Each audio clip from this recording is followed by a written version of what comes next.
Hello my dear student, जितने भी छात्र एवं छात्राएं 24 नवंबर को सेंटअप परीक्षा सोशल साइंस का विषय का देने वाले हैं, तो यहाँ पर आपके लिए हम सब्जेक्टिव क्वेश्चन लेकर आ चुके हैं। तो आप लोग इस वीडियो को पूरा देख लीजिएगा और अंत तक देख लीजिएगा। हमारा वीडियो बनाने का एक ही मकसद है कि आपका जो सीधे ये सब प्रश्न जो रहेगा आपके फाइनल बोर्ड परीक्षा में पूछा जाएगा। लेकिन हमारा कहना यह है कि आपको जो ना चोरी नहीं करना, जो भी प्रश्न बता रहा हो पहले आपको नोट कर लेना, क्वेश्चन के साथ नोट करना बाबू, क्वेश्चन देना है, ठीक है। जिस तरह से क्वेश्चन है क्वेश्चन को लिखना, उसके बाद नीचे उत्तर करके लिखना, वो अपना अपना कॉपी में सारा नोट करना और याद करना शुरू कर दीजिए, ठीक है। क्योंकि ये सब परीक्षा में जो है ना पूछेगा सेंटर परीक्षा में, लेकिन आपको फाइनल बोर्ड परीक्षा में पूछेगा। लेकिन हम यहाँ पर आपको 100% ओरिजिनल प्रश्न पत्र सेंटर परीक्षा का है, ठीक है। आप लोग देख सकते हैं आपको सारा पेपर जो है मिलता आ रहा होगा, जितना भी साइंस, संस्कृत, हिंदी, सारा पेपर जो है मिलता हुआ क्वेश्चन आपको देखने को मिल रहा होगा, ठीक है। तो आप लोग सारा पेपर जो है ना ओरिजिनल प्रश्न पत्र है, जो है कि जितना भी कल से आपको वीडियो अपलोड मिल रहा है वो सारा ओरिजिनल प्रश्न पत्र, ठीक है। तो आइए यहाँ पर देखते हैं सब्जेक्टिव क्वेश्चन जो है किस किस तरह का यहाँ पर दिया गया है। तो देख सकते हैं पहला क्वेश्चन क्या कहा जा रहा है। पहले क्वेश्चन को आप लोग नोट करते चलना मेरे प्यारे बच्चों, कि इसमें से आपको कितना अब जो है ना क्वेश्चन आपको आता है और कौन क्वेश्चन नहीं आता है। जो नहीं आता है उसको आप लोग को नोट करना, उसको याद करना, क्या पता है ये आपको जो है ना फाइनल बोर्ड परीक्षा में आ जाए। क्योंकि सेंटर परीक्षा से मतलब ये हमारा रहता है कि इसी आधारित पे प्रश्न पूछा जाएगा, ठीक है। चलिए, तो मेटरनिक युग क्या है। तो आपको मेटरनिक युग के बारे में अगर नहीं पता है तो अब हमको सब आपको बताएंगे, यहाँ पर आंसर के साथ बताएंगे, ठीक है। पहले क्वेश्चन को समझ लीजिए, दो मार्क्स का ये सब क्वेश्चन है। रूसी क्रांति में मार्क्सवाद का क्या प्रभाव रहा है, इसके बारे में आपको लिखना है। अगला देखिएगा, तीसरा नंबर क्वेश्चन क्या कहा जा रहा है, हो ची मिन्ह मार्ग क्या है, इसके बारे में आप सभी को यहाँ पर लिखना है मेरे प्यारे बच्चों। अगला क्वेश्चन देखिएगा, अगला क्वेश्चन क्या कर रहा है, चौथा नंबर क्वेश्चन कर रहा है, प्रथम विश्व युद्ध भारत पर का जो है ना क्या प्रभाव पड़ा, इसके बारे में आपको लिखना है। अगला क्वेश्चन देखिएगा, 5 नंबर क्वेश्चन क्या कहा जा रहा है, बिहार के किस किसान जो है ना आंदोलन पर एक टिप्पणी लिखना। बिहार के किसान आंदोलन पर एक क्या करना आप लोग को टिप्पणी लिखना है। अब देखिए 6 नंबर क्वेश्चन क्या कहा जा रहा है, निरुद्योगीकरण से आपका क्या तात्पर्य है, इसके बारे में आप लिखना है। अब यहाँ देखिए लॉन्ग टाइप आंसर यानी दीर्घ उत्तरीय प्रश्न में क्या कहा जा रहा है। तो 7वां नंबर का क्वेश्चन है, मेजनी के एकीकरण में बिस्मार्क का क्या भूमिका, इसके बारे में आपको वर्णन करना है। 8 नंबर क्वेश्चन देखिएगा, भारत में राष्ट्रवाद के उदय के कारणों को विस्तार से आपको इसमें समझाना है। राजनीतिक विज्ञान पॉलिटिकल साइंस में देखिएगा 9वां नंबर क्वेश्चन में कह रहा है, क्या कहा जा रहा है, दल बदल विरोधी कानूनी से आप क्या समझते हैं, इसके बारे में फटाफट लिखना है। 10 नंबर क्वेश्चन देखिए क्या कहा जा रहा है, 10 नंबर क्वेश्चन का सामाजिक विभाजनों को हल करने के लिए सबसे अच्छा जो तरीका है ना वो क्या है, इसके बारे में आप सभी को लिखना है। तो ये सब प्रश्न को ना, सारा प्रश्न को आपको यहाँ पर नोट कर लेना। आप प्रश्न के साथ आपको ही उत्तर लिखना, ना कि खाली उत्तर लिख कर आना, ठीक है। यहाँ पर देखिए 13 नंबर क्वेश्चन कर रहा है, ग्राम पंचायत जो है प्रमुख अंग के कार्यों को विस्तार से आप सभी को क्या करना, आप सभी को यहाँ पर समझाना है, ठीक है। चलिए अगला क्वेश्चन देखिएगा, 14 नंबर क्वेश्चन क्या कर रहा है, भारतीय संघीय शासन व्यवस्था के विशेषताएं के बारे में आपको बताना है। अब यहाँ देखिए 15 नंबर क्वेश्चन कह रहा है, क्या कहा जा रहा है, समावेशी विकास से आपका क्या तात्पर्य है। 16 नंबर देखिए, सकल घरेलू उत्पाद जिसको जीडीपी बोलते हैं ना, उसके आपको ये सब क्वेश्चन देखिए बताए थे कि इसमें सकल और राष्ट्रीय जो ना उत्पाद में जो है क्या अंतर, इसके बारे में लिखना है। अब 17 नंबर क्वेश्चन देखिएगा, भारतीय पूंजी बाजार को परिभाषित करना है, ठीक है।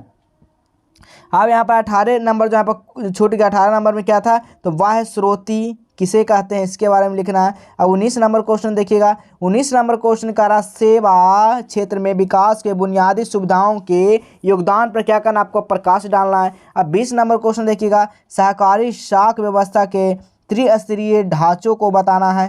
अब 21 नंबर क्वेश्चन देखिए क्या कहा जा रहा है, 21 नंबर क्वेश्चन आप सभी को कहा जा रहा है, पवन अपर्दन वाले क्षेत्र में कृषि की कौन सी पद्धति उपयोगी मानी जाती है। 20 नंबर क्वेश्चन लौह अयस्क के प्रकारों के नाम को लिखना है।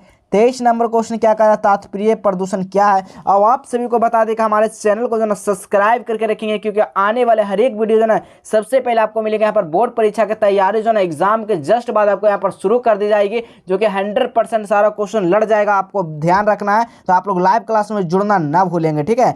चलिए 29 नंबर क्वेश्चन देखिएगा, प्राकृतिक आपदा के 2 उदाहरण आपको लिखना है।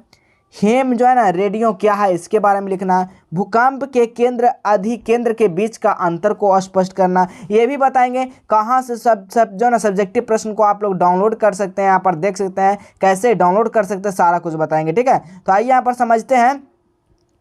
चलिए 27 तक बता दिए थे। अब यहाँ पर देखिए 29 नंबर क्वेश्चन क्या कहा जा रहा है। 29 नंबर क्वेश्चन कहा जा रहा है प्राकृतिक आपदाओं के 2 उदाहरण आप सभी को देने हैं। ठीक है, यहाँ पर 30 नंबर क्वेश्चन देखिएगा, भूकंप के केंद्र से तो बता ही दिए, सुनामी से आप क्या समझते हैं इसके बारे में लिखना है। ठीक है, अब आइए यहाँ पर सब्जेक्टिव क्वेश्चन हम लोग लिखते हैं। तो 1 से लेकर यहाँ पर 6 तक जो ना 3 प्रश्नों का ही उत्तर देना था। पहला का जो उत्तर क्या कहा था समझिएगा।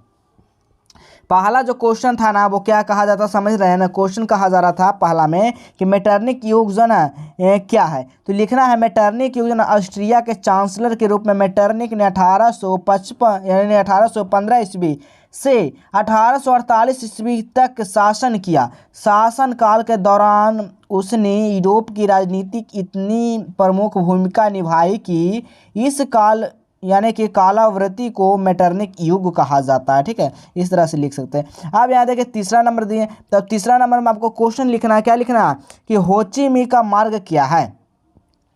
तो लिखना है आप सभी को होची मिन्ह का मार्ग हनोई से चलकर लाओस कंबोडिया सीमा क्षेत्र से गुजरता हुआ दक्षिण वियतनाम तक जाता है।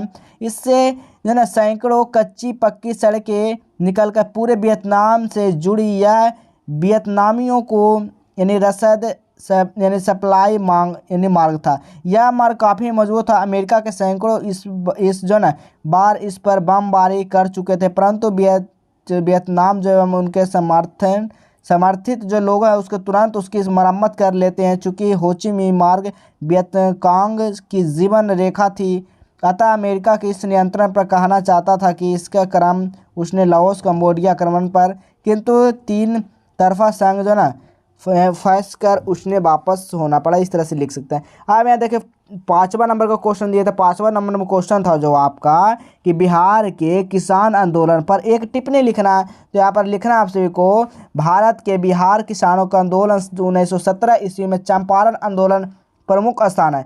यह आंदोलन उस व्यवस्था के खिलाफ था जिसमें प्रत्येक किसान अपने भूमि पर 3/20 हिस्से नील की खेती करनी होती थी। इस उपज के यानी कि अत्यंत कम कीमत पर उसने लिया जाता था। व्यापार यानी कि घाटे को किसान को वसूल लिया यानी कि किया जाता। लगान भी बढ़ गई। चंपारण राजकुमार शुक्ल इतना लखनऊ। इस तरह से आप लोग यहाँ पर लिख सकते हैं। ठीक है, अब यहाँ पर देखिए 7वां नंबर क्वेश्चन है। तो 7वां नंबर क्वेश्चन में था आपका जर्मनी का एकीकरण बिस्मार्क की भूमिका को क्या वर्णन था, ये ना क्वेश्चन था। तो लिखना ऑटो वन बिस्मार्क ये पर्शिया के मुख्यमंत्री थे जिन्होंने जर्मनी के एकीकरण बुनियाद रखी थी। इस काम में बिस्मार्क ने प्राशिया सेना प्रशासन तंत्र हमारा लिया था। 7 सालों में 3 युद्ध ऑस्ट्रिया डेनमार्क फ्रांस की खिलाफ जीत के साथ युद्ध जो है ना समाप्त हुआ और इस तरह जर्मनी का एकीकरण काम पूरा हुआ। प्रशिया के राजा विलियम प्रथम जर्मन के बादशाह घोषित किया। इसके लिए 1871 जनवरी में समारोह आयोजन हुआ था। जर्मनी में बैंकिंग के न्याय व्यवसाय आधुनिक खास ध्यान अधिकार कायदे कानून जर्मनी का आदर्श काम करते थे। इस तरह से लिख सकते हैं। अब यहाँ पर देखिए 9वां नंबर क्वेश्चन जो था वो आपका पूछा जा रहा था कि दल बदल विरोधी कानून से आप क्या समझते हैं। तो लिखना है क्या दल बदल विरोधी कानून लोकतंत्र विधायकों द्वारा इनके दल बदल होता है। यह तर्क किया जाता है कि कैबिनेट स्थिरता को कमज़ोर कर सकते हैं जो निर्वाचित विधायकों समर्थन निर्भर है। तर्क इस प्रकार की इस तरह का जो ना अस्थिरता लोगों के कारण जानदेश साथ विश्वासघात हो सकती है। जैसा हाल में पूर्व चुनाव की आवाज़ उठाई गई थी। संवैधानिक निकायों का जो ना बाद इतना में संविधान को 90वें संशोधन में पारित किया गया। इस तरह से आप लिख सकते हैं। यहाँ पर 12 का भी देख सकते हैं। यहाँ पर देख सकते हैं यहाँ पर 14 का फिर आंसर दिया गया। क्या कहा गया देखिएगा। 14 का जो आपको क्वेश्चन जो था ना वो क्या कहा था भारतीय संघीय शासन व्यवस्था की विशेषताएं। तो यहाँ पर जो है भारतीय संघ व्यवस्था का महत्वपूर्ण है। पहला 2 स्तरीय सरकार। यह सरकार 2 अधिकारों वाली होती है। इस तरह से सारा लिख सकते हैं, ठीक है। यहाँ पर देख सकते हैं 15 का यहाँ पर जो है इस तरह से उत्तर यहाँ पर लिख रहे हैं। आप लोग क्वेश्चन को आप लोग टाइप करके ही आप लोग वहाँ पर लिखना है, क्योंकि क्वेश्चन को नहीं लिखिएगा आपका समझ में नहीं आएगा क्वेश्चन में क्या पूछा जा रहा था और आंसर में क्या लिखना है। इसका सारा आंसर की पाने के लिए आपको क्या करना होगा, तो चलिए सबसे पहले आपको जो ना गूगल को ओपन करना है। यहाँ पर सर्च क्या करना है, क्या सर्च करना है, Q&A मॉल सर्च कर देना, ठीक है। जैसे ही आप लोग सर्च करते हैं यहाँ पर आपको नीचे आ जाना है। नीचे आने के बाद यहाँ पर आपको क्लिक कर देना है। जैसे ही आप लोग यहाँ पर क्लिक करते हैं आपको नीचे आ जाना है। नीचे आने के बाद देख सकते हैं यहाँ पर सोशल साइंस लिखा हुआ रहेगा, तो सोशल साइंस पे आपसे को क्या करना है, यहाँ पर क्लिक कर देना है, ठीक है।